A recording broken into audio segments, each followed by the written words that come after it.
What happens when your worst fear becomes your reality? Hi, I'm Brent Cassidy. Welcome to the Nightmare Success In and Out podcast, where we explore how to overcome your fears and nightmares to set yourself free. We're going to be exploring this topic with guys I was in Leavenworth with and others who've gone through their own nightmare success experience, adapting and surviving. These stories can be inspiring, sometimes sad. There's some humor, but hopefully you can come away with a nugget of something that will help you knock down some of the prisons you've built up in your own mind. Folks, today I got to tell you, I've been really looking forward to this interview. My guest today is Michael. I'm going to use his nickname in here too, Michael Hollywood Henderson. He's been called that since he was a kid. Michael and I met a few months ago, and it kind of like a Hollywood story. We met in a lobby of a hotel in St. Louis, and Shane Scott put us together and said, you guys, you kind of talk the same language, you might like each other, and we hit it off, and we've been pretty much talking to each other every week since. And I said, man, your story, I read his book, and his story is just incredible. But to give you a little background on Michael's from St. Louis, grew up in St. Louis, but he's worn so many hats as where he sits today. He's a former police officer, a detective, a CEO of Worldwide Private Security Protection Agency, Phoenix Risk Assessment, global security expert, serial entrepreneur, media commentator, public speaker, TV film producer, and sits on multiple charity boards as a member. As a CEO of Sweet Media Productions and Management, Michael has produced feature films and shorts. Examples: Eyes Don't Lie, First Pick, Rock the Movie, and Face Off. Additionally, he's a best-selling author. How do you say that, Michael? Interminable. Yeah, there it is. And it's stories and steps to overcoming life's obstacles after a repetitive cycle of pain and loss, how to maintain your win. Wow, double wow, Michael. Thank you. On top of all that, we're going to unwrap a lot of this. I just read you off some really cool stuff. This guy has been homeless 2 or 3 times on top of this, and I want to get into that because that's part of the story of his journey of never giving up. He had this drive in him, and he just never, he had this, I got to get it. So, Michael, welcome. Thank you, my friend. Thank you so much. So cool having you here. We were just talking before we got on here. Michael's story growing up is one of those where you're reading the book and you're like, oh boy. And then you think, well, at least that's oh boy. And then there's an oh boy. Michael, can you walk us back into, your life growing up as a kid? Because there's so many layers of it. Yeah. Wow. You're right. And to actually make that make sense, if you can imagine going to 13 different schools before high school, living in one town or one city, St. Louis, kind of opens up Pandora's box, if you will. But what's really special is my grandmother just passed away, and she, of course, was the matriarch of the family. And looking back at her life, as an entrepreneur, working for the government, the Army, and then owning, the series of townhomes that, her entire family lived in, and then the bar across the street, as basically a 0 to, 3-year-old, starts to unravel a lot of questions there, and growing up with that. And I remember vividly around 5 running away. And if for those that are familiar with St. Louis, around Choteau and Jefferson was the area we lived in. And there was a flower shop behind there. And I think it's still there, or pieces of it. And the owner literally saw me running down the alley, got me in the car, and took me back to my grandmother's house. I was running away, and he stopped me from that. And so I look back and go, wow, as my mother would say, you've always wanted to be somewhere else, be bigger, do better, and looking back at that childhood, that started that all. I think one of the quotes you have in your book, I thought was really interesting. It says, I've always run towards things that scare me. I've come to realize that for me, that seems to continue to be where all the great things are in my life. That's deep, because that's kind of the opposite of the way that we're taught to believe that that's the way to go. Everybody follows in a herd. You have a herd mentality. Everybody's doing this. This is what everybody is. I wear the same shirt he wears, and everybody's got the same, everything's same as. Whereas you're saying you had some kind of something in you that you ran towards things that scare you. And it's interesting because you've lived your life in that realm, in that arena, which is one that a lot of people don't. And we'll get into that, because I think that whole part of your life where you get into the security piece of this and you're dropping down and going into places that nobody's gone in the middle of the night, and snakes and guns and stuff. It's scary to me. Oh my. So when you're growing up, what's the dynamic of your family? I know your grandparents played a big role, and your grandmother, your mom, your dad, and your siblings. How did that all piece together? Yeah. So, to connect the dots there, my mother was a single mother. My father left when I was younger, when I eventually reconnected with him multiple years later.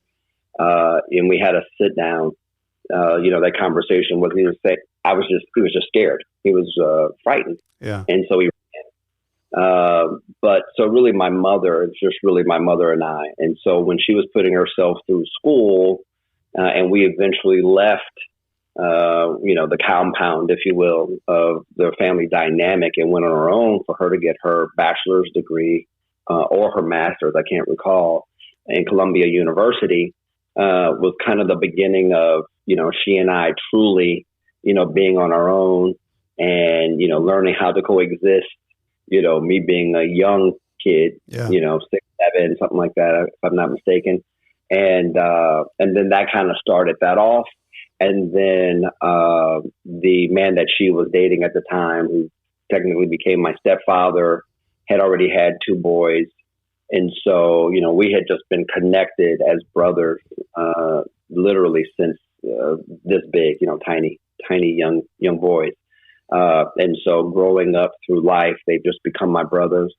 And, it's just been a phenomenal journey. So when you talk about in your book,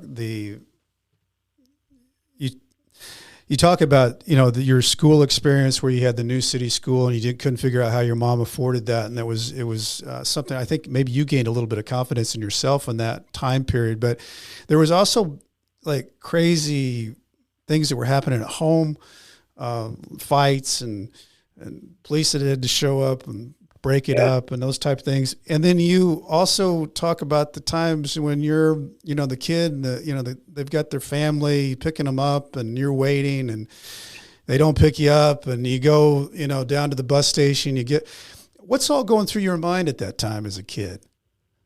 Even when I look back at that, it's almost like, and I'm sure so many people can relate to this, it's just the way life is, right?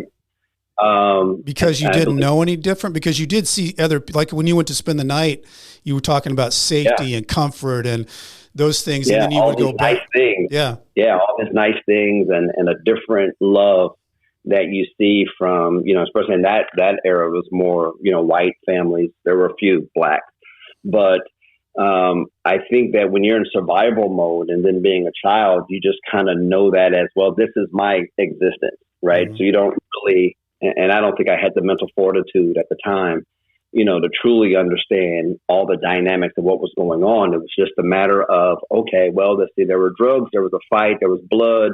Mm-hmm. The cops came. Back then, they didn't really arrest, the men or something for that. And so it was like, okay, I was just thrown into a taxi cab and I was off to either my aunt's house or to my, my grandmother's house. right? And that type of scenario was frequent. And then I was fortunate to go to, New City School, which is a private school, and expect to, perform and live like everybody else there. And I feel like when I look back at it, I didn't think anything different of it other than, this is what I have to do. I'm the kid that in the whole school has to walk up to the bus stop. Yeah. Yeah. You know what I mean? I'm the poor one. Yeah. Whatever. You know what I mean? Yeah.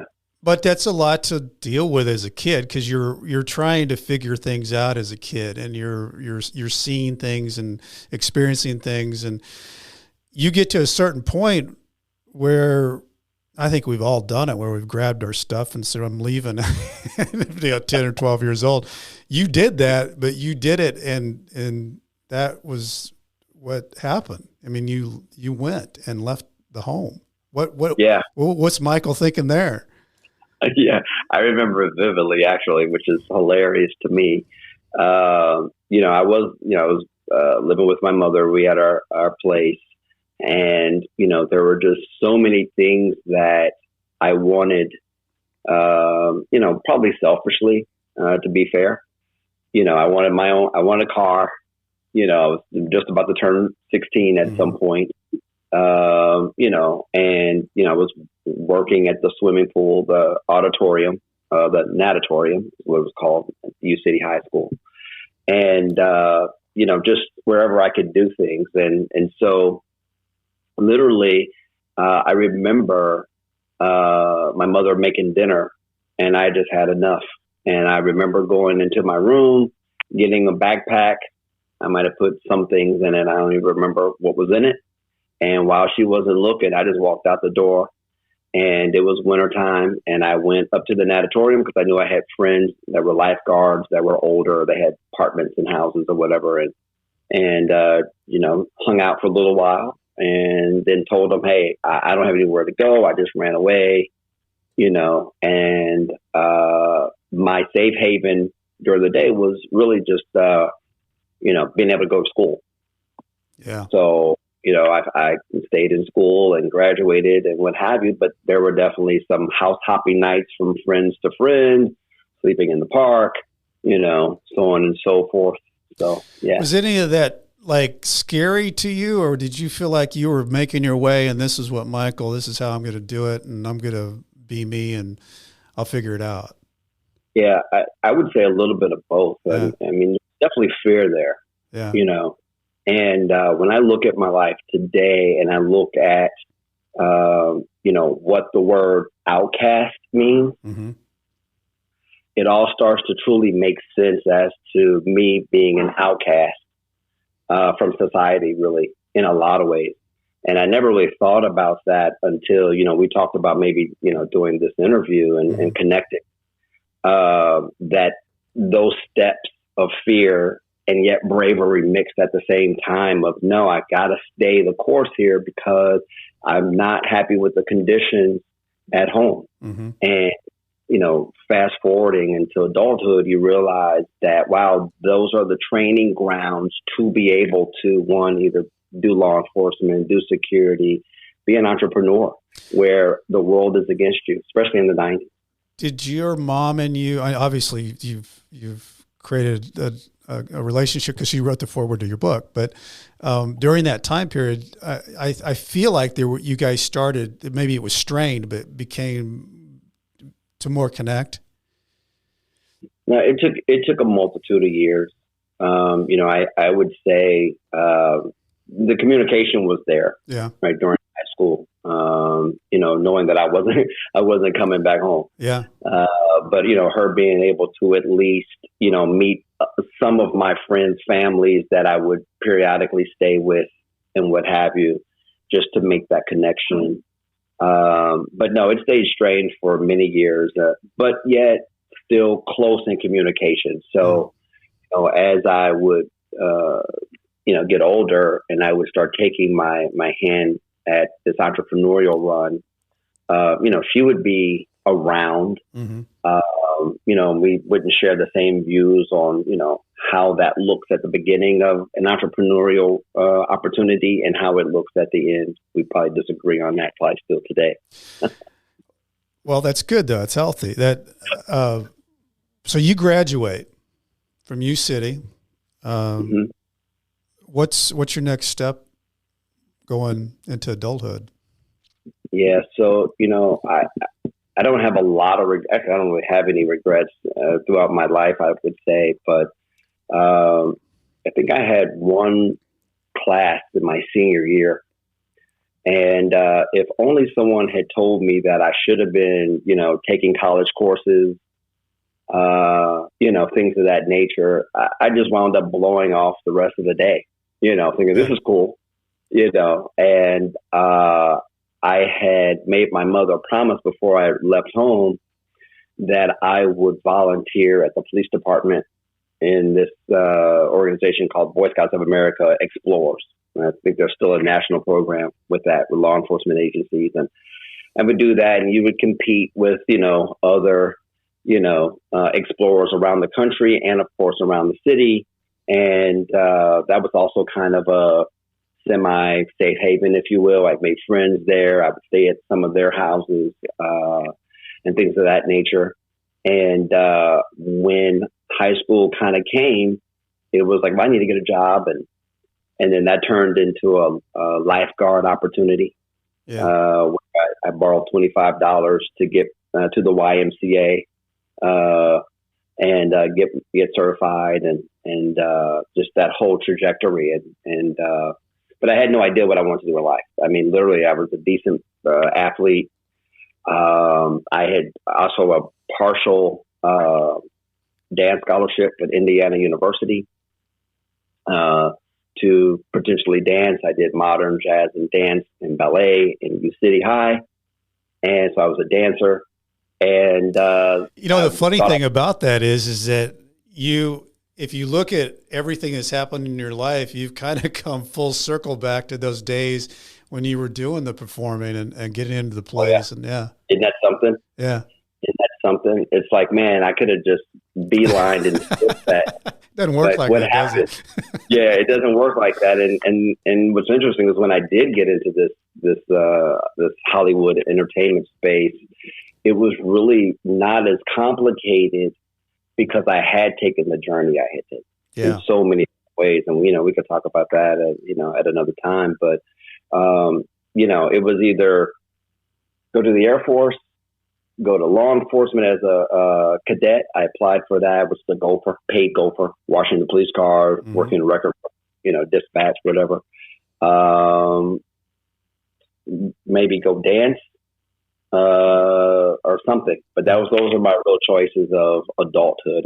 And so I just come to the realization that whoever called me first, whether it was the Air Force recruiter or whether it was, the police department at University City, police department in St. Louis, and they call first. So that's where I went. So was that, that had to be for you, being in that community and then turning this all around here. You are going to be a police officer in U City. What was that? What was that world like? Oh my gosh. And then being in high school and University City High School back in the 80s. Yeah. Which sounds like I know. I went to DeSmit. We had to play you guys in basketball, and man, they were good. Very good. U City High. U City High, man. Yeah. The U. It was interesting because I would do ride-alongs with the police officers. And so, it would be, I'd ride along one night and then, there's a domestic abuse situation or domestic call or some type of call at someone's home. And then the next Monday morning or something, I'm literally sitting in a math class with them, So there was always nicknames of 21 Jump Street. Yeah. People thought I was really undercover and that I really, well, if you knew me, I had a big head and I was super skinny. So that was, man, I was the funniest looking policeman you ever seen. So when you I had to go through that. When you got into that world and became a police officer, how did your family, how did it all work? Yeah, it worked pretty smoothly. My grandmother had said something to me that really talk about full circle, but she had said something to me when I just pretty much become a policeman that really just set the trajectory for everything and how I did it. And that was, she said, if you're going to be a policeman, you need to be a real policeman because, we rely on you guys to do your job. And if you're not going to do your job and you're going to answer dog calls or whatever you're going to do, then don't be a policeman.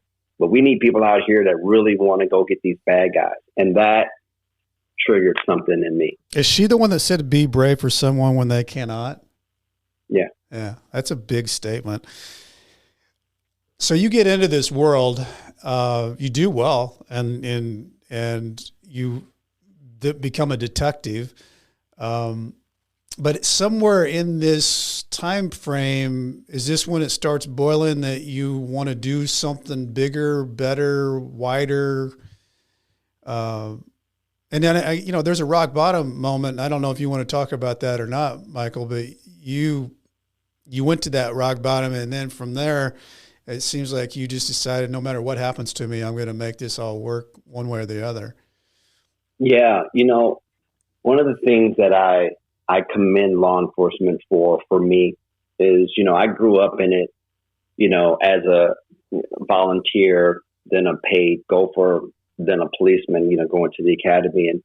And I really, applaud law enforcement for really teaching me how to grow up fast because, there is the blue code, if you will, but there's clicks and, sure. as a 20-year-old, 21-year-old, by the time I was on the street, policemen with no father figure, no real parental guidance, no one really saying, okay, here's this, or, someone I can immediately go back to and say, well, this is what happened to me today. Like they tried to fire me today, or, I had to wear wire because I got to protect myself because they're trying to, get rid of me, or someone's trying to, get me harmed or killed or whatever that is. And so fortunately there were certain, officers that were there that, took me under their wing and kind of helped me learn the racism and the judgments and a multitude of things that I just was not skilled at all. And so, learning how to navigate internally in law enforcement, and then of course, dealing with, criminal element, on the street, getting it from both ways at in your 20s. And that takes a toll, come to find out for me. Well, what you said in the book was there was a guy that you were really intimidated by and not happy that he was going to be the officer trainer, and he ends up being a guy that you stayed lifetime in touch with. Yeah. Which is cool in itself. So walk us through, Michael, when you decided you were going to step out into, in your mind, you kind of had it set on how it wasn't like a security firm. It was a global security for, people who had money, people who were in celebrity, people who needed protection. Where did that all come from? Like, what was the genesis of that idea? Yeah. So in 1996, Bill Clinton was president. Mm-hmm. Man, I tell you, I feel young, but man, when I'm throwing these dates around, I'm like, it wasn't that long ago, Michael. It's just 25. We just casually talk about something 25 years ago, 26 right, years ago. It's nothing. Like, that's when you know you're getting old. You just casually talk about stuff that's 30, 25 years ago. Yeah. It blows my mind when I sit here and talk about dates. But I was detached to, had an opportunity to work with the Secret Service, on that detail. And that was a good eye opener. I had friends that were already on that detail as well. I got to meet him, and there's a photo somewhere floating around with me in it, with him. And that really opened my eyes that I wanted to go that Secret Service path And actually, I've had people that work with me from the past and before I left and after I left that are now Secret Service or retired. And they had said to me, this is a great industry. It's a great job. But, with your personality, you might want to look at the private sector where we retire to and kind of get a jump on that and at that time in the 90s, I mean, they were making $100,000 with overtime. They're not as evolved. I mean, they're evolved, but they really have become evolved now, right?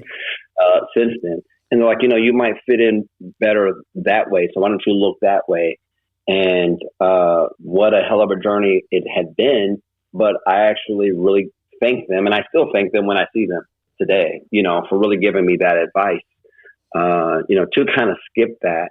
But that had always been my objective, was to go there because I felt like I had hit a wall with local law enforcement to a certain degree. I mean, my arrest records and numbers were through the roof.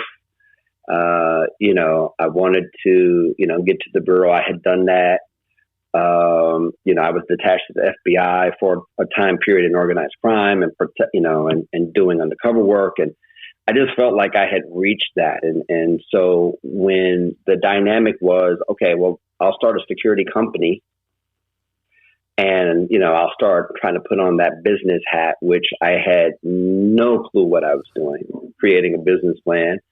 But I thank the SBA for turning me down because they created a fucking monster. Yeah. And, and because I realized at that time, SBA was just all bullshit. Now it's probably a little more evolved from what I understand. And, they've helped a lot of people. Yeah. But back then, can we curse on your thing? Yeah. That's explicit. I should have asked that. Yeah, no, we're there. Warning. Get more listeners. Get more listeners, Michael. I got this big soundboard here, and I don't use any of the beeps. Right. We're just talking. Right. We're just talking. We're just talking. We're just talking. But I thank them. I thank them for that because at the time I had a fiance and she was a stockbroker.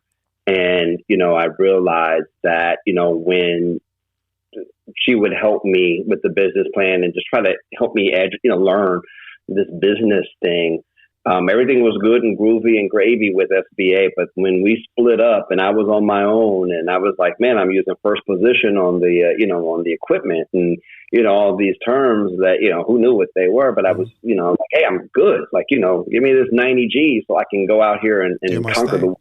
Yeah. They're like, man, if you don't get your black ass out of this office right now, right? But then I had an article, and I had held on to this article for a long time, and this white woman who had been homeless for 11 years got $126,000 from the SBA. And I was like, okay, got it. So that really taught me how to, and there's nothing wrong with what I'm about to say, but for me personally, it kept me away from the MBE, which is the minority business program. It kept me away from, organizations that help minorities get a leg up.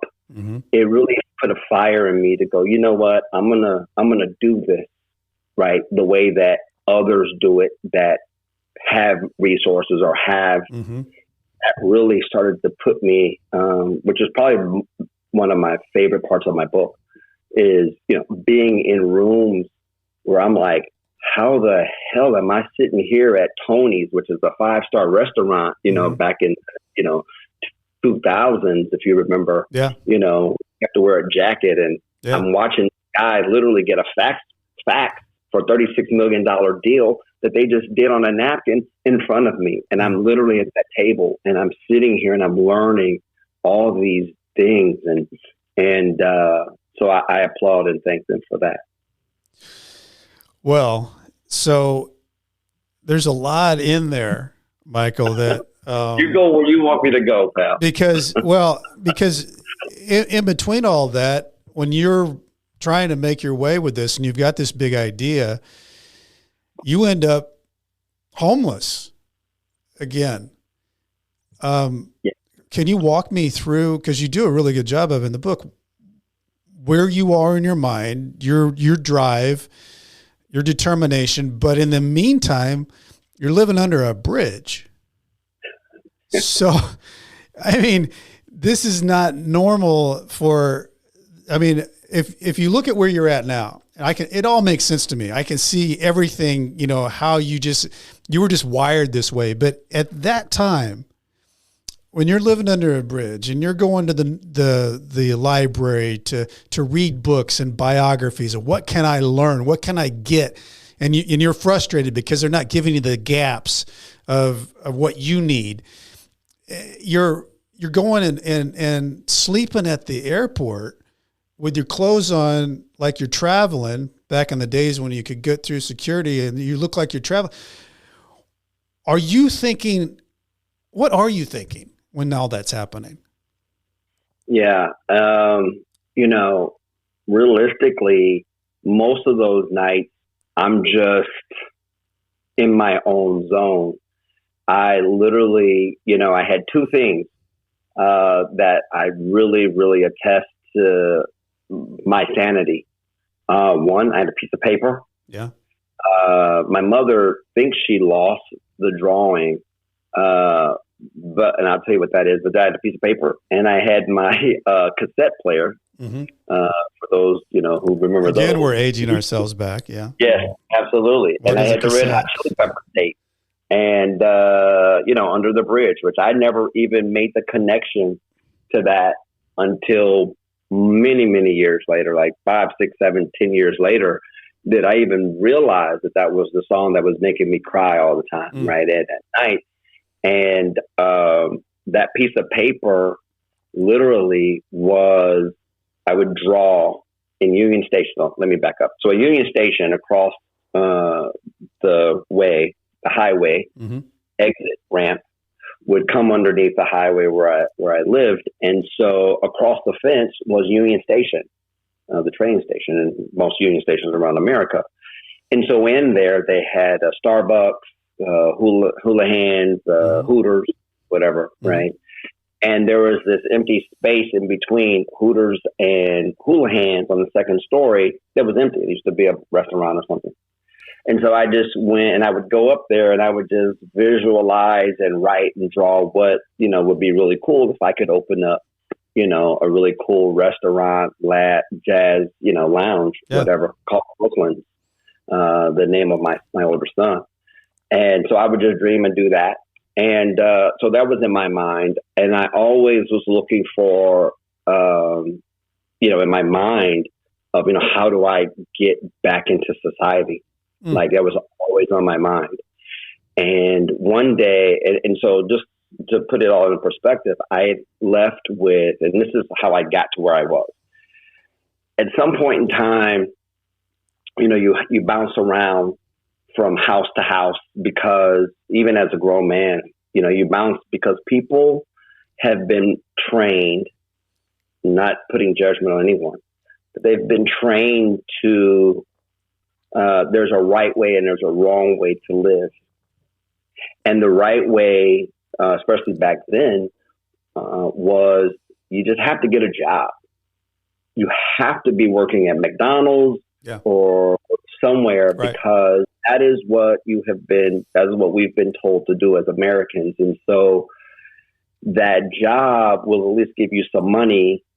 And then that way you're not lounging around on my couch or sitting at my house or whatever. And for me, it was, but I'm not lounging around. I'm literally looking to build a company. I'm literally looking to build. And so when I psychologically look at that completely different than, you know, the lazy, you know, kid who's, you know, well, now you play video games, you become a millionaire fast, but right. You know what I'm saying? So anyway, I took all of that and after a while you just run out of people. You run out of people. That's how you end up there.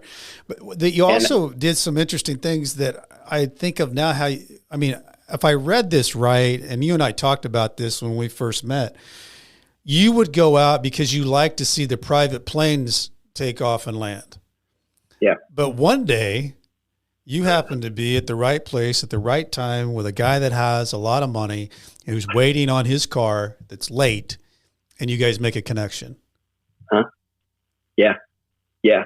And so, leading up to that was a series of things that were taking place. So, my clothes that I left with that I could only keep, all my other possessions I had in storage, I couldn't pay the $60.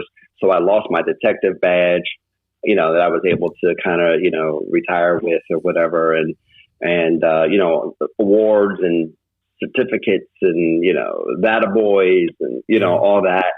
I lost all that in storage somewhere because I couldn't afford the $60+ which I think only gave you like 2 months. And then you're like, got to go. So I couldn't afford the $100-something to keep my thing. So I had Hilfiger overalls, a white down coat, and some boots. And then I kept, which I have framed in my house, my Ralph Lauren pinstripe blue suit and some Aldo, ALDO shoes. They're nice. I like those. Right. Framed over here. And as a reminder, and I had that, and I had a dirty white shirt and blue shirt, suit shirt. And so that was my clothes. And so when I would sneak into these after-hour regional growth commission commerce after-hour networking events, I would sneak in because they were like $5 donation or whatever. And so, to get in, I'd sneak in, I'd pass out some business cards that I, had still, and try to, keep a phone on. Somebody would say, okay, well, you can't stay at my house. My wife won't let you, but, we'll keep the cell phone on for you, just in case the bastard gets lucky. And, and I would just try to eat something and then, try to pass out business cards. And so to fast forward that, when it got really cold, especially with that wind under the bridge, I would go to the airport just to get shelter. And I noticed that the homeless people would get kicked out. So I immediately remember going into the upstairs. It's still there. The bathroom is still there, which just cracks me up when I'm in St. Louis and I'm flying in the main terminal. That bathroom's still there. And I remember going in there and putting on my suit and going to a gate deep away from the front of the airport. And literally you just go to sleep and you just look like a traveler who missed his flight. Wow. And while the homeless guy getting kicked out, right? Put out into the cold. And so that there really taught me that there's a process to this game of life. Mm-hmm. And it really taught me that the rules don't apply to everybody. Right. And yeah. So anyway, that led me to sneaking into after hours. And then I, oddly enough, sat on a board and eventually accidentally became president of the Opera House, St. Louis Opera House board. They were during this time period.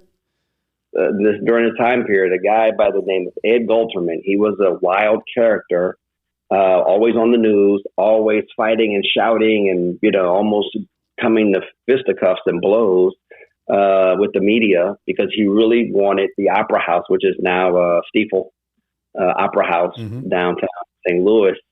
He wanted to renovate it, and it was beautiful. And it's like it hadn't been sitting empty for 20-something plus years, right? The seats were beautiful, and it had no erosion to it. It was just this amazing thing. And a man, rest in heaven, Peter Vaccaro, I don't even remember how I met him, but invited me to sit on the board with them and just kind of go with his calls. And I believed in it. And over, the 6-7 month period, they had to have Ed step down. They thought I was a good communicator. I wound up being the president of this thing. I don't know what the hell I'm doing. I don't even have a home.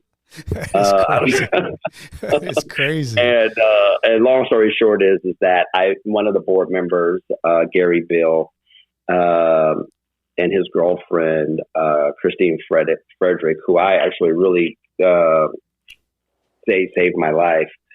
They caught me sleeping out in front of Union Station one day, and like they thought I was drunk or something, and I just came clean and said, I don't have anywhere to go. I'm homeless, and and she let me stay at her house with him, and and I would drive her to work and use her car and drop her off so I can get back on my feet and figure out what I'm going to do, and then I would drive out way west to the private airfield, Chesterfield airstrip, and just watch the planes come in. Something about it was just freeing to me. Mm-hmm. And and that really kicked off that relationship, who became a friend and a client for a long time. So when you you always talk about, in books and whatever, finding that opportunity and be ready and prepared for that opportunity. You ran into this man, and I'm guessing that you were ready to go. And you were just saying I need a client, and not correct me if I'm wrong, Michael, but I feel like this guy totally bought you, and he said, I'm going to take you to someone who needs your services. And that happened to be in New York, right? That was similar, but yes. Uh-huh. Okay. But this guy helped you connect the pieces to getting in the world you were trying to get into. Yeah. 100%. And on a level that, and also by that time I had already, used a lot of my money that I had for training. Yeah. So I had already gone overseas and trained and really started to have a different skill set, which was greater than that I had learned in law enforcement. That, and I remember a guy in the life. You kind of turned into a ninja, right? It's from the stuff I've seen, you can kind of do whatever, and you don't want to mess with Michael Henderson. I appreciate that. I think I appreciate that. I kind of move a little more with love these days, but there's always that inner city kid and that skilled professional still there, I believe. And I know you've got sore ribs because you just tried to be your own stuntman, trying to get into your own place because you were locked out and fall down and hit the retaining wall, but you're playing your own movie, and I like that. So you start building, right? How long of a time period was it that you were kind of in this homeless world and there's a milkshake moment that I'm maybe rolling over here, but it meant something to me in that like steeled you into, I'm going to show them. I'm going to show them. Can you roll us through the milkshake moment?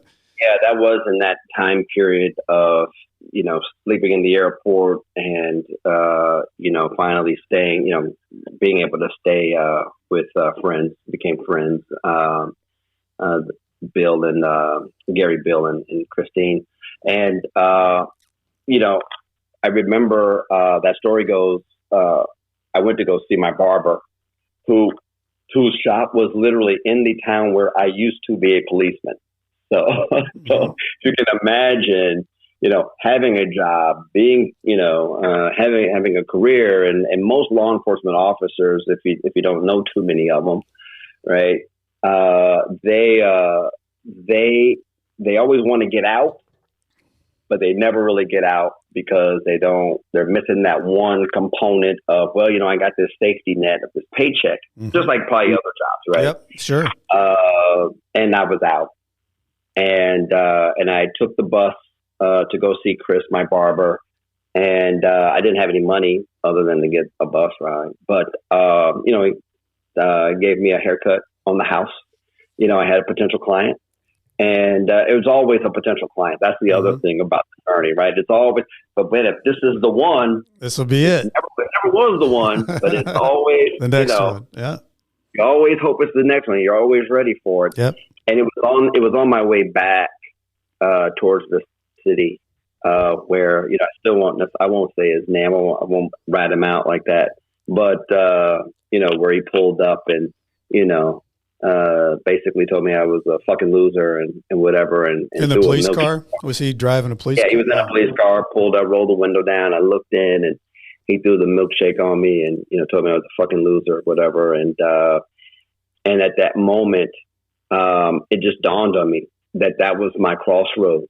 Because I know so many people, they have so many things against their dreams that it only takes something of embarrassment, ridicule, someone laughing at you, to turn you into a fucking monster and go get it, or, become what they have imposed on you. Right. Which is that. And for me, once the bus came, I couldn't wait to get off the bus. I couldn't wait to get to a place where I could just focus and go, okay, I'm getting this. I'm getting it. Right? So much so that one of the detectives years later, probably about 2000 and,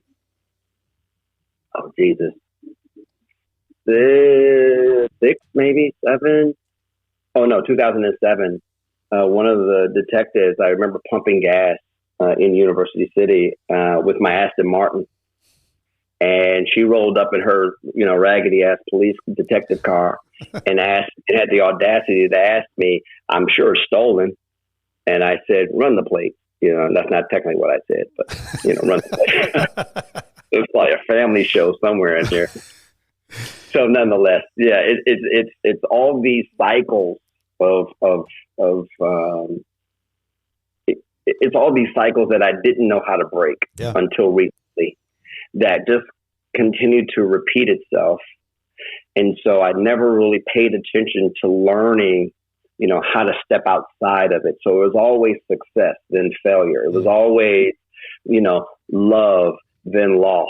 It was always, this person loves me. How do I love them back? Then loss. It was always self-sabotage, constantly on this cycle.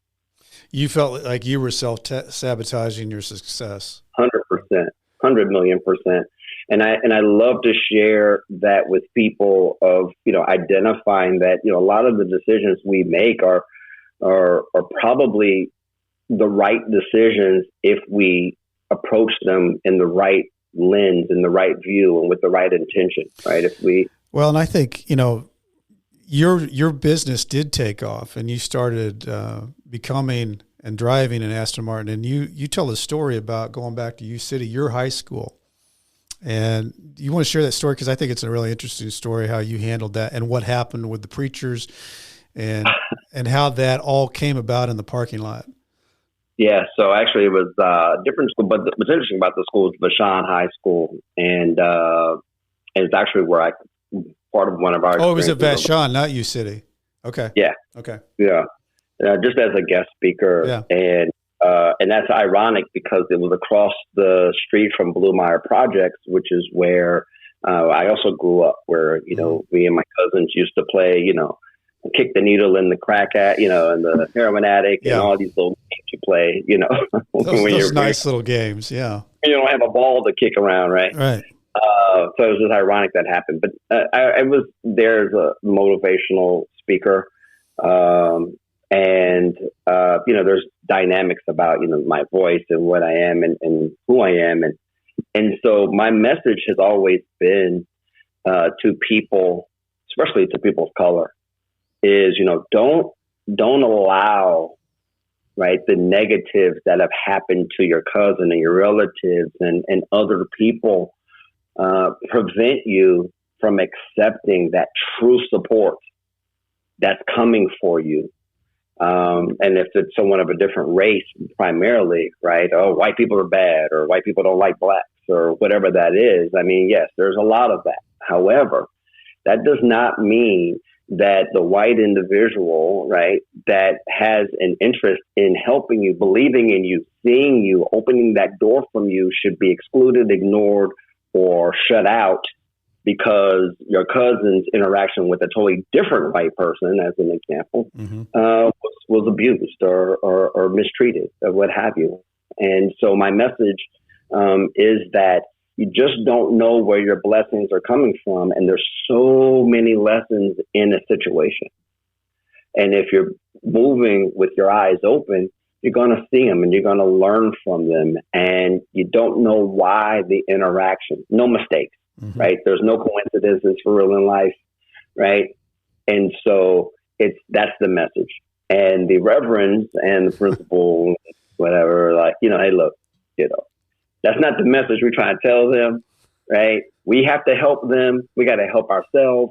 right? If they don't rely on us, nobody's going to help them. They put their arm around you while they're walking you out. They put their arm around me as they're leading me to the front door. Like, exactly. Who invited this guy? Yeah. I think one handing me my hat and the other's kicking me. But the other thing was that message resonated with the people you were talking to. Yeah, it did, and it's funny when you get to see karma come full circle and the moment. Yeah. But like I was saying, it's like, here's your hat, what's your hurry, and as we're walking out into the front of the school, there was a big commotion. There's a big U drive for, U drive way. And there's a big commotion going on. And someone told the security to run over there and break that up. Must have been a fight or altercation. And when we got closer, because I had parked in that direction, it was just all the kids just drooling over that 2007 Aston Martin, which was just in the James Bond movie. Yeah. And that was my car. And then it immediately shut all of them up, right? These leaders. And I unlocked the car and let them get all in it. Do what you need to do. Have fun, explore, hit the horn, do whatever, start it up, rev it up, do your thing. Because that in itself, like I tell my other CEO friends of major corporations, I'm like, look, nobody wants to hear your sob story about your shit, right? Bring those pictures of that jet that you're flying around. Bring the row of cars that you live in, or pictures of your home without the address, right? right. But bring those, because you're competing with drug dealers and you're competing with athletes, and you've got to show them that there's another path. You can use your brain to get that too. Yeah, that's so powerful though. And I bet a lot of those kids remember that day. That's what, 15 years ago, however long that ago. Yeah, we hope so. Remember that day that guy came and spoke to them, who was using his brain and had gritted himself into a situation where he could drive that car. And he used to live right across that street there. Those are the things that, kind of give you, goosebumps that, those, and like you said, karma has a weird way of finding its way through the cracks, but what a great story. What a moment, really, that here you are and here that happened, and you were just getting told the opposite. Yeah. And it's also a lesson for me as well. It's a lesson at the time that I unfortunately did not respect. Right. It really wasn't until the pandemic that I ultimately finally realized that I need to serve. And maybe it was, being ICU, maybe it was the, being isolated, maybe it was the furloughs and having to, almost lose the company and having to use my own book as my guide to find myself, reinvent myself in a very short period of time, and then build my business right back to where it was and now is taking off on a relaunch and a rebuild. Is just a funny way of realizing that it's all because this isn't about me. It's literally about how do we change lives, and in the midst of changing people's lives and impacting them is where all your abundance and blessings can come. That's right, because it fills you up. And I'm assuming, Michael, that as this company grew and you became somebody that people sought out for talking on shows and that, how did that all feel to you? Because, you reached a peak with your idea. And I think you had 50 people that did the work that you had basically trained into an idea to come to life. What did that feel like for you? Yeah, it felt like a level of success, considering that in 2012, maybe 11, that internet thing, was really taking shape, right? Yeah. And I was still living in a dinosauric world of protection where, the professional protectee is behind the scenes. You don't need to be in front of the camera. You don't need to, it's like you have a friend Brent, let's say, and they need protection or they have an issue or a problem. Hey, I know a guy. Mm-hmm. And then my phone rings. And that was the way business was done in that world. But then this internet thing started happening. And then the CIA guys started breaking contracts and protocols and they were wound up on CNN and on the news, mm-hmm. talking about, protection and terrorist activities and what have you. And these active shootings. And it put us in a position where when people would start looking us up, we didn't exist. Mm. And so we literally almost lost everything, the business, because we weren't above what we call above board. Mm-hmm. And so it really took us hiring a publicist that opened up a couple of doors. And of course, being prayerfully and gratefully being good enough that, ABC and Fox and NBC, liked having me on and I was relevant. Well, and I mean, that was in that was your arena. I mean, you trained, you knew it, there's your business.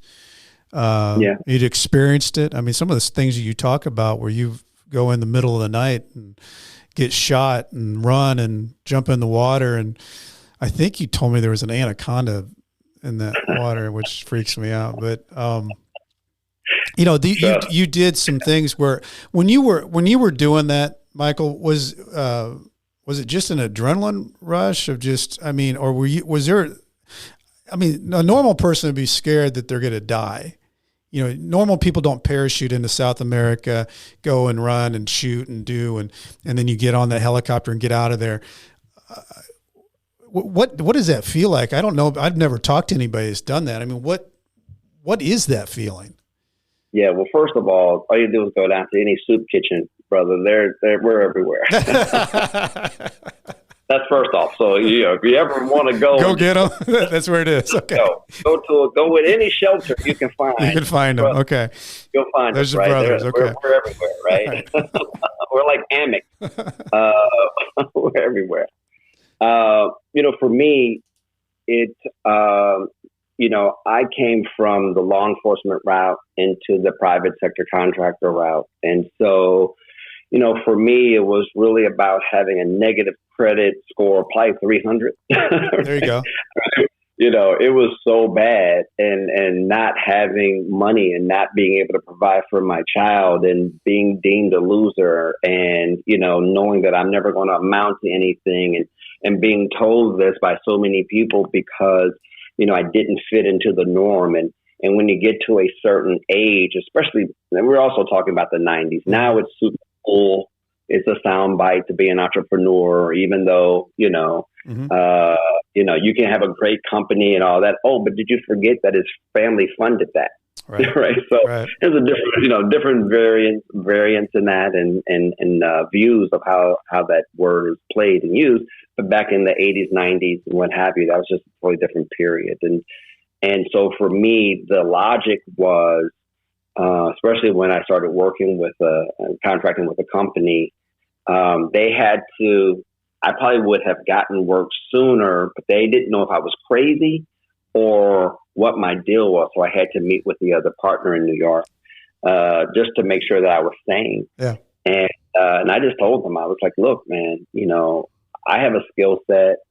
At the time, the Israelis ran the market. Mm-hmm. Like they ran the market in the United States. And blessedly, they started, I say peacefully to my Israeli brothers and sisters. I'm not throwing shade, guys. Some of them became thieves. And so I was like, hey, I'm trained. I'm not a thief. And that really started to open up some of those doors for me. But the mentality wasn't about this craziness, or this stupidity of bravery or thereof. It was just more of, I don't like being poor, mm-hmm. And being a cop and going back to law enforcement, it's the passion had gone. Yeah. You wanted more and you wanted to create more change. More. Yeah. I wanted more. And back then it wasn't cool too, Brent, to be an entrepreneur. Right. Right. Right. It just wasn't what it is today. Wasn't steady and stable. Yeah. Yeah. Yeah. Well, the other thing that I guess in that time period, you talking about your son, you got a couple of sons, right? Yeah. Yeah. Mm-hmm. So in that time period, is that when all that took place? I mean, are you making things happen with your new company and feeling the life of making a success, and then you also bringing in the family into play? Yeah. So my journey there is another testament to manifestation and willpower and belief of the unknown. I'm a huge advocate of that. People always want the roadmap, and I don't blame them. Right? I mean, wherever you can miss a hurdle, I'm all for it. Mm-hmm. And to answer your question, I have friends who come from very well-to-do families, and I see them trying to dumb their self down or ignore their blessings, right, that their families have created for them, because it's been inbred by society that you got to struggle, mm-hmm. right? Yeah. You don't want the easy route, and it's like no. How dare you? Don't do that. Like, we go through the hard route because that's just what we just had to do. Right. Not because they're cool about it. It's because it's either that or complete failure, and not doing anything is failure. Mm-hmm. And so it's that entrepreneurial difference. But to specifically drill in on your question. Well, I'm asking you about your love life, I guess. Yeah. Well, my kids were not necessarily in the picture. And for me, yeah. I had already been outcast. I'd been outcast by their mothers. My two boys are mm-hmm. two mothers and their families. Mm-hmm. So, and my oldest, was born in 96, and my youngest was born in 2000. Okay. I was 22. So they're in the 20s. So, yeah. Yeah. So, I was already dirt of the earth. So for me, it had to be a situation where, and anyone that knew me personally, relationship wise, knew that my kids were always in the forefront of my mind. Mm-hmm. Right. Everything that I was doing right, wrong, or indifferent was always about my kids and me getting to a place. And this is what really shifted my whole life. And I'm glad you asked that, because to me, it's a reminder that I knew one day I was going to reunite with my kids. I just knew it. It was an internal motivation of yours. Yeah. And part of that was, I have to make sure that when I'm blessed and fortunate enough to be before them, I have to be stable enough to not break a promise. Mm-hmm. Meaning, I can't say I'm going to meet you on Wednesday and then have to go clock in. Right? Or the boss is mad at me and I have to now, but I promised my son, who I haven't seen in 15 years, mm-hmm. that I did not want that scenario, and I made sure of that. Is that because maybe that there were parallels between your relationship with your dad, and you didn't want to repeat that type of feeling that you had? Because your dad went on to be a very accomplished guy, was a football coach at Washington University. What time period in your life did that happen, where you actually made a connection? And then I think he passed away shortly after that. Is that correct? Yeah. So at that time I had been, attempting to find myself. Yeah. And I think I wrote about this to a degree of, I had always been very fortunate, as I sit here single right today at 52, but I'd always you're a young man. Well, thank you, sir. I agree with that. Those ribs will heal. As I sit here, I've always felt like I've had really amazing relationships, with women, And I'm very grateful for all of them and the time that I've spent with everyone. You know, and I know that there was so much missing in my life to even remotely think that I would have a fighting chance to make something work. Mm-hmm. And so at that time, I was in the position to do some psychotherapy. Mm-hmm. And once, you know, I had ended one relationship and I was like, you know what, it was a very special relationship and dear. And I was like, you know what, I can't do that again. I've got to get my shit together. And that's when I just dove into therapy. So and for you though, Michael, was it like it was an imposter syndrome? I'm so happy. I feel so good. This is love, but I don't deserve this, or something's not right. I don't have myself together. And so you would sabotage it. Yeah. And really what that was a false sense of self-love, meaning it was the purchasing of multiple vehicles. It was the purchasing of things that I thought would make me feel better, like having a Porsche, and then another Porsche zooms by me and I pull the guy over from my Porsche. I'm like, what model is that? Yeah. Oh, I go buy that, right? I go buy that and realizing that that's not love. No. And it can feel empty, you know, or lonely. It's completely empty. And then not being able to have that self-love and not self. And then how do you expect to, you know, share that with someone else who does love you, who grew up completely different, who has so much value to add, you know, to your life. I just knew that, okay, I got to get that together, and I got to get it together fast. So when you've been around me enough to know that, you know, when I go to a therapy, right, or when I do anything, it's more of like, and this is pretty 0 to 60. You're gonna do that sprint. Yeah, golf. Man. Look, at the time I was trying to go 3 days a week. And then you know, the times like, look, you know, hey, I don't have time to do this once a week thing. You know, what I'm be 80 years old, nothing else works, you know, like what the hell did I do all this for? Yeah. Right. I got to slow dance all the time. Like, I don't want that life. So I just went all in, and even the therapist was like, well, first of all, I just want you to know that most people cannot function that way.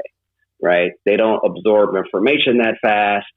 They, you know, but I'll take your money. I'll do that. And for me, it was like, I don't care. I'm going to dive into it. I'm going all in.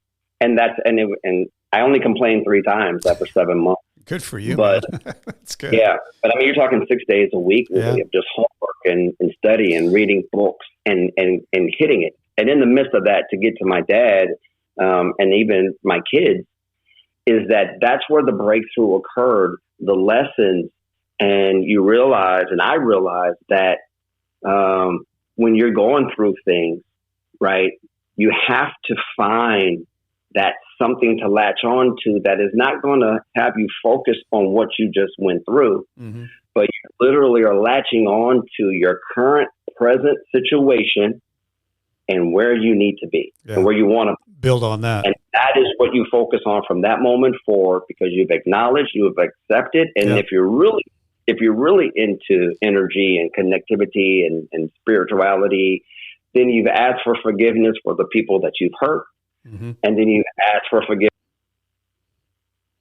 Michael, you hit your mute button there. Sorry about that. You've asked for forgiveness, you know, for them. You've asked for forgiveness for yourself. And then you move on and you never look back. Well, you can't change the past. I mean, what you just said is so relevant to how you have to tackle each day. Is you can win the day and change the future, but you can't. You can learn from the past. I mean, that's obvious, but you can't change it.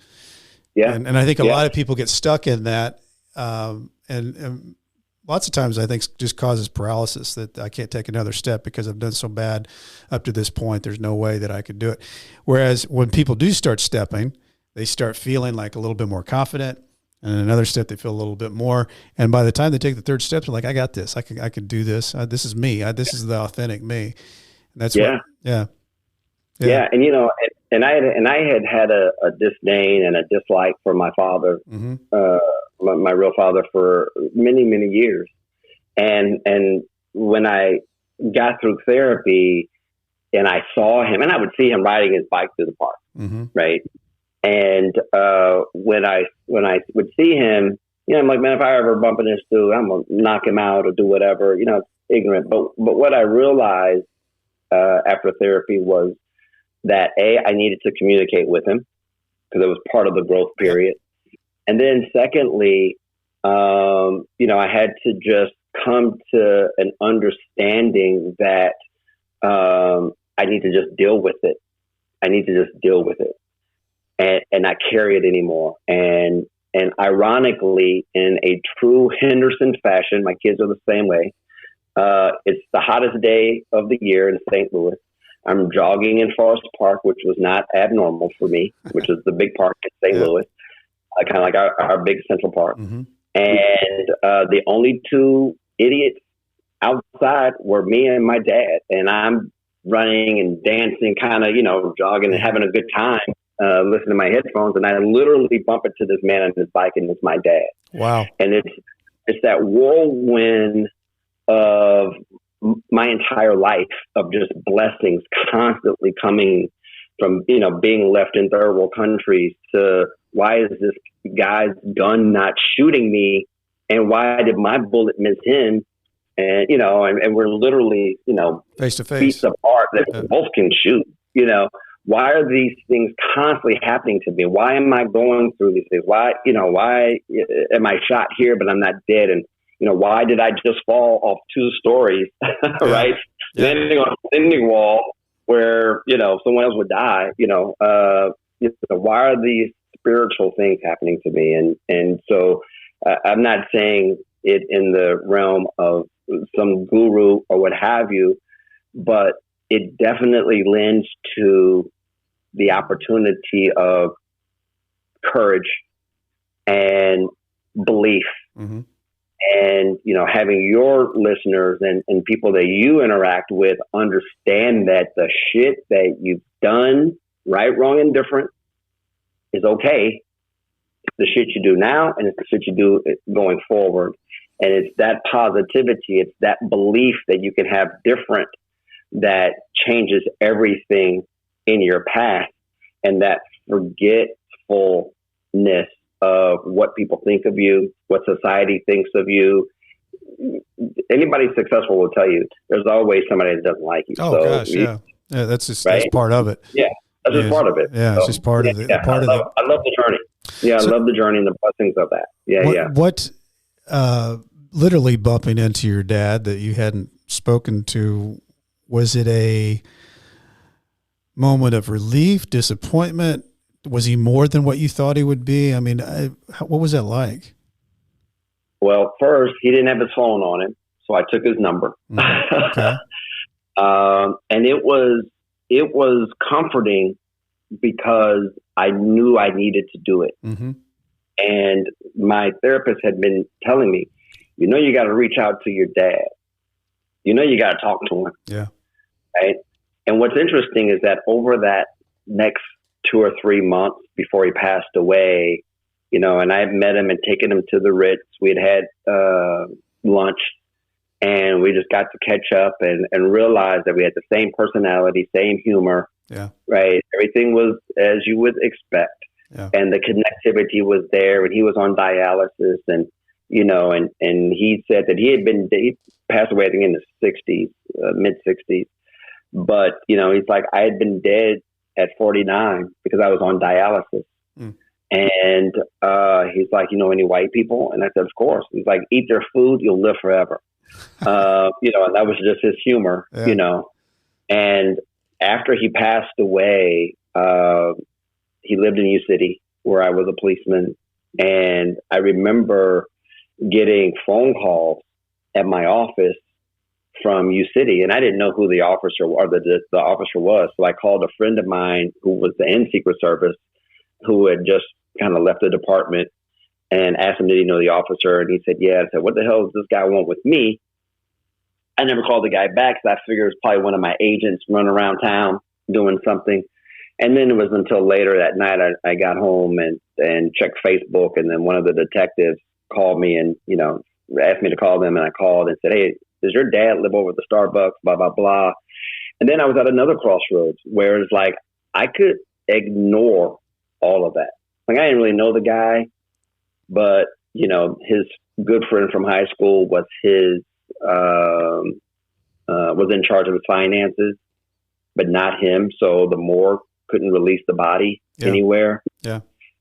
And that's where my entire life changed. I mean, entirely. I mean, everything about my entire existence changed that moment when I decided, okay, I'm gonna do this. I'm gonna handle this. Yeah. I'm gonna go to his house. I'm gonna meet his friend Renee. I'm gonna talk to his best friends. And come to find out, he had been following my entire career, news articles, wow. And they just thought he was lying the entire time. Wow. So, that gives me but that's how I and the long story short of that, though, is that's how I reunited with my kids. Yeah. That opened up magazine opportunities, magazine cover opportunities. That opened up television spots. That opened up my interaction with my kids. Mm-hmm. That changed everything in my world. Everything just started to fall into place because of those decisions. So, Michael, you created a successful company in security, and now what do you want to accomplish with the production and the suite and with movies and TV? What's your dream or your goal of impact? Yeah, my goal is to be the biggest and the best television film creator the industry has ever seen. There's some top names up there. Your Jerry Bruckheimers, your Mark Scorsese's. These are power players.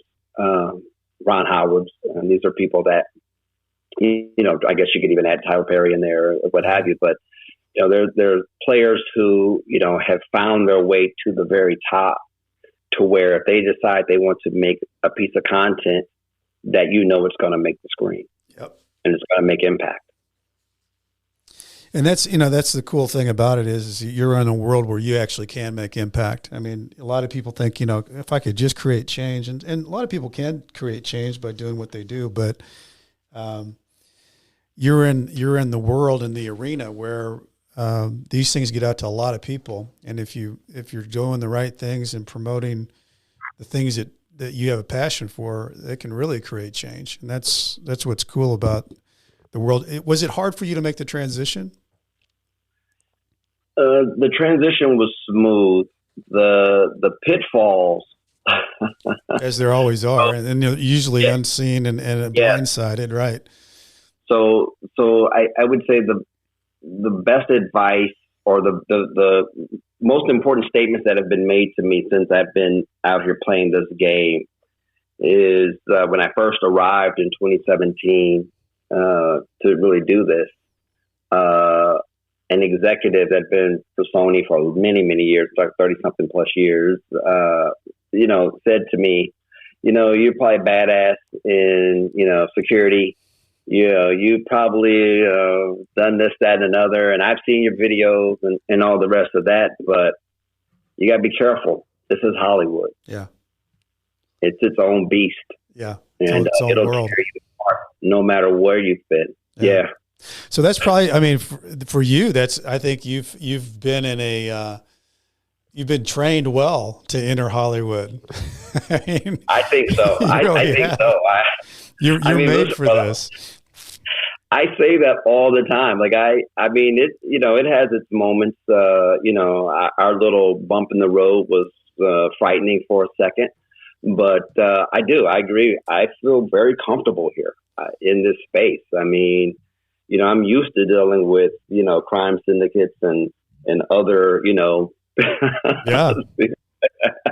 I use that loosely, but, I feel very comfortable here. And I feel more importantly that, understanding the nuances of the industry, and I believe in the content that we have. And we're fortunate that Hollywood is actually starting to take notice of that. And, that's cool. We're going to see what's What haven't I asked you, Michael, that I was supposed to ask you? What's up with you? What's up with you, man? That's what we need to talk about. Well, I mean, I'll tell you, big things coming down the pipe. Trying to get by, Michael. Just trying to get by, man.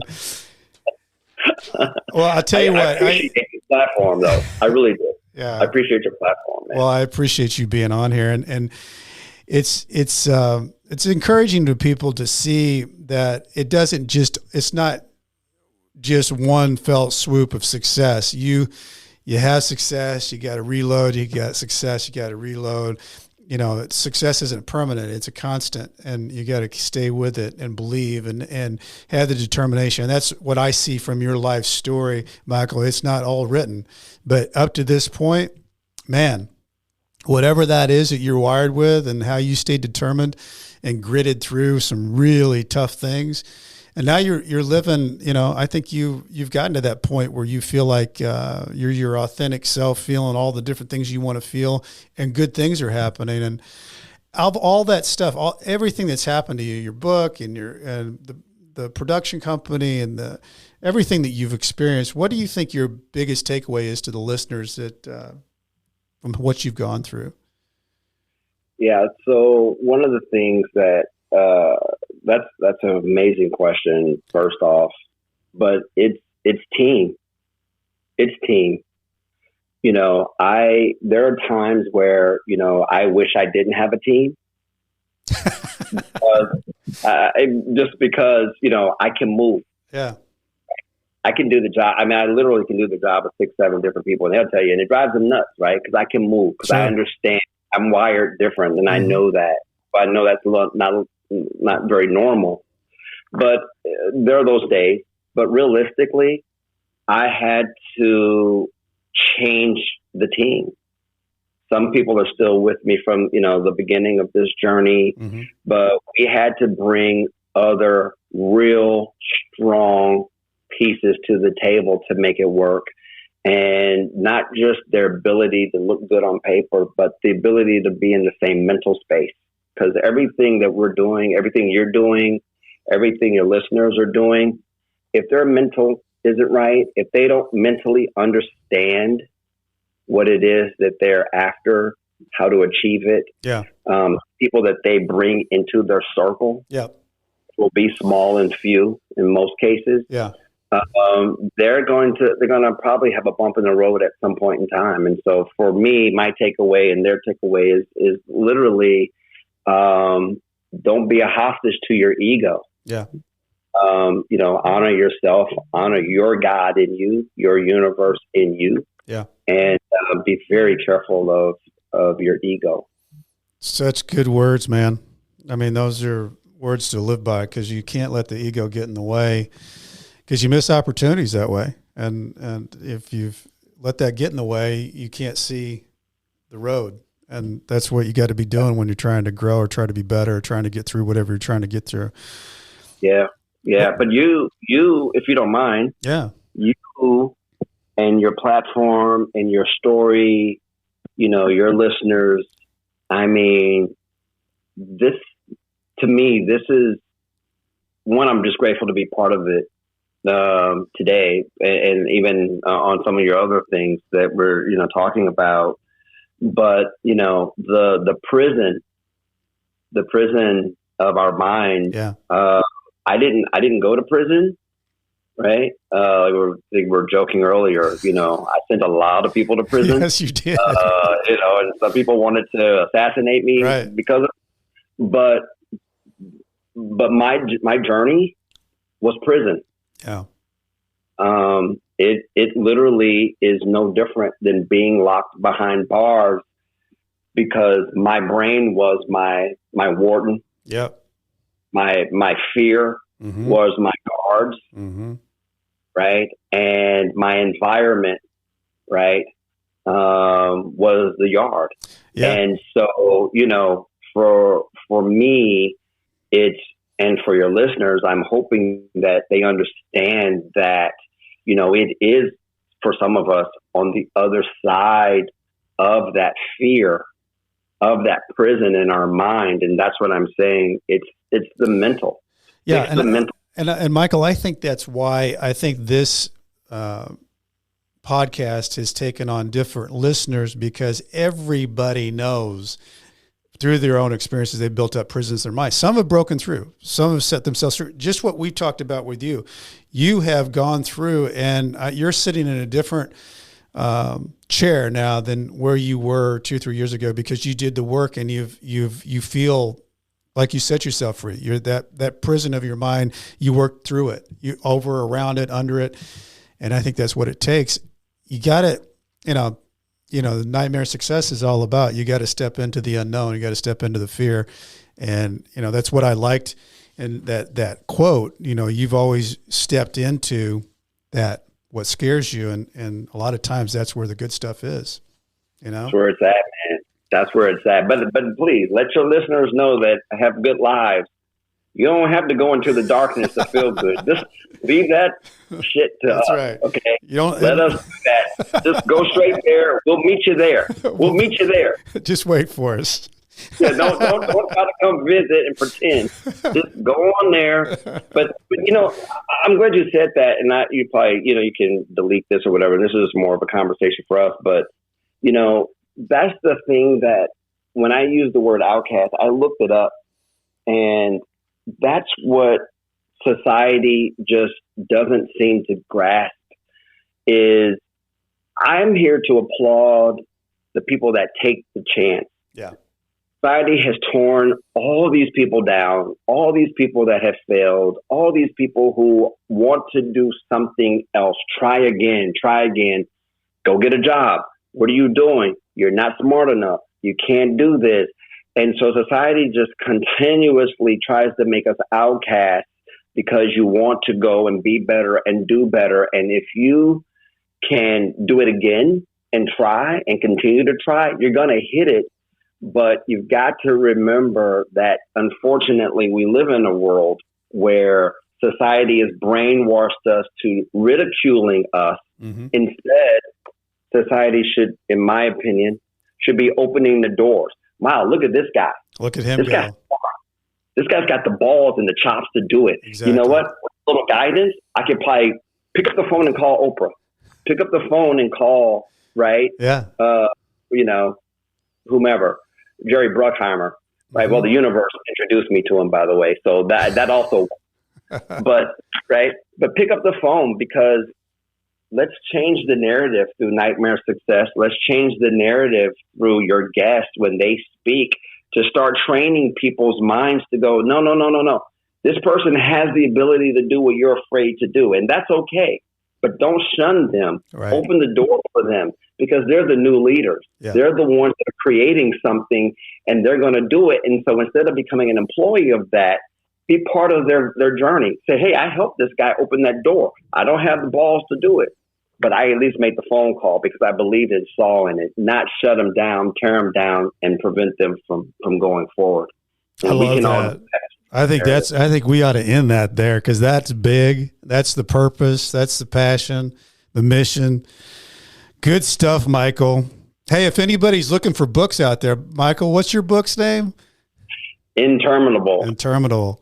And yes, it's we got the second one, and we got the second one dropping this fall called Living Misunderstood. So cool. We're coming at you twice. It's a great book.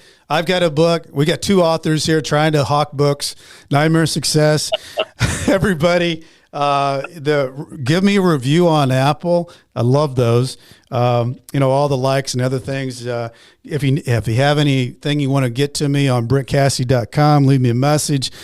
As I used to say when I was writing back from Leavenworth, stay strong, and I'll do the same. Nightmare Success in and out. Thank you, Michael Henderson.